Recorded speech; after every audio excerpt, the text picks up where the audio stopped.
Have you ever looked into a mirror and felt like something was looking back? Not just your own reflection, but something else, waiting for you to turn away. What does your reflection do when you're not there? Does it stay still? Or does it move, smile, live a life of its own in that glassy world? Julian never thought about such things. He lived quietly, working from home, enjoying solitude in a sleepy suburb outside Portland. One Saturday he stopped at a yard sale and bought a used smart doorbell camera for a bargain. He installed it, connected it to his phone, and admired the view of his porch and street. That night, the camera recorded the usual, a cat in rustling leaves, etc. But it also caught something else, a flicker, a distortion, a moment where the world seemed to bend, a digital whisper in the night, a secret kept by the secondhand device. Julian slept soundly, unaware he'd invited something into his home. He had opened a door, but not the one on his house. The gaze from his front porch was cold and hungry. The next morning, Julian checked the doorbell app for any interesting footage. He saw a clip from his morning jog, except the door opened, but no one came out. Confused, he replayed it.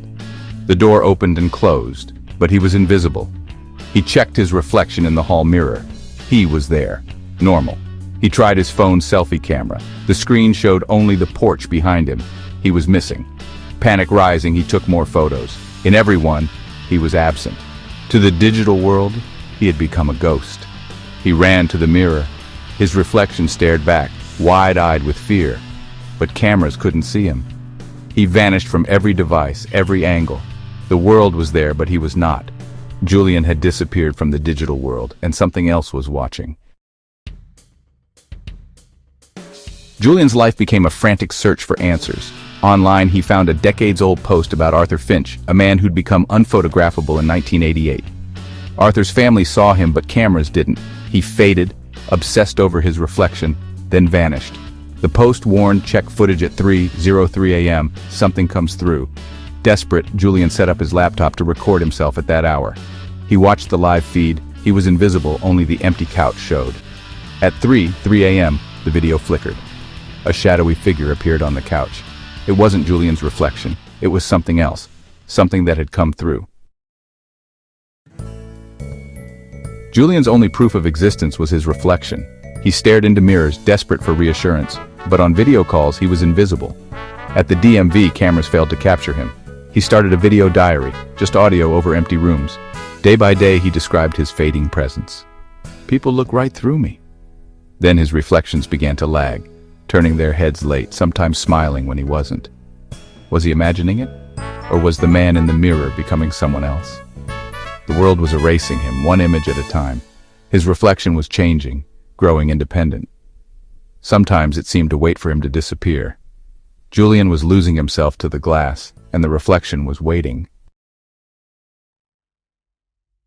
Julian became obsessed, setting up cameras to watch his mirrors. He scoured hours of footage, empty rooms, silent glass. Then he saw it, his reflection moving on its own, wiping steam from the mirror while he was out of frame. Reflections in spoons, faucets, kettles gone. Only the big mirrors held his image, and even those were fading. He felt hunted, cornered. The presence in his house grew stronger, colder. It was the thing from the camera, stealing his existence. The man in the mirror was no longer just a copy. It was something else, growing stronger as Julian faded. It watched him, always. Soon, only the reflection would remain, and it was ready to take his place. Desperate, Julian saw his doctor, hoping for proof he was real. Dr. Evans ordered an MRI, no cameras, just magnets and radio waves. Julian clung to hope as the machine scanned him, but the results were blank. The scan showed nothing, no image, no data. Dr. Evans was baffled. The machine works, but you're not there. According to science, Julian didn't exist. He left the hospital hollow, erased by every device.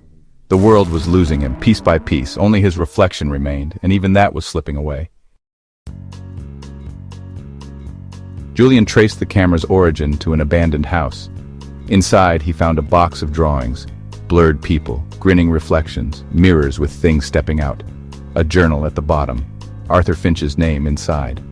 The final entry. The reflection is stronger now. It moves when I don't. It came through the camera. A secondhand gaze. I'm fading. The reflection is all that will be left. Don't look.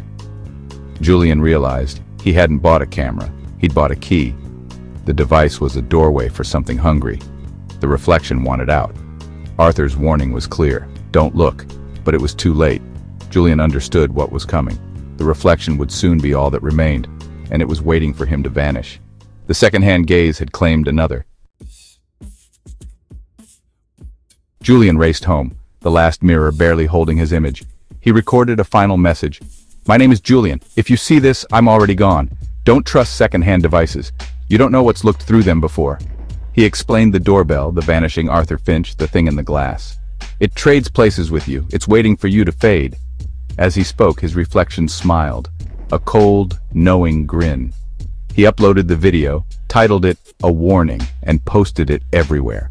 Then he waited, watching the mirror. His reflection grew sharper, more real. It waved goodbye. Julian felt calm as the world dissolved into darkness. The next day he was gone. Records erased, only his last video remaining. A ghost in the machine, a final warning. So next time you see a deal on a used camera, remember Julian. Something might be waiting behind the lens, ready to look back and take your place.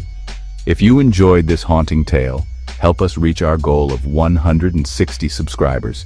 Hit that subscribe button and join us for more chilling stories.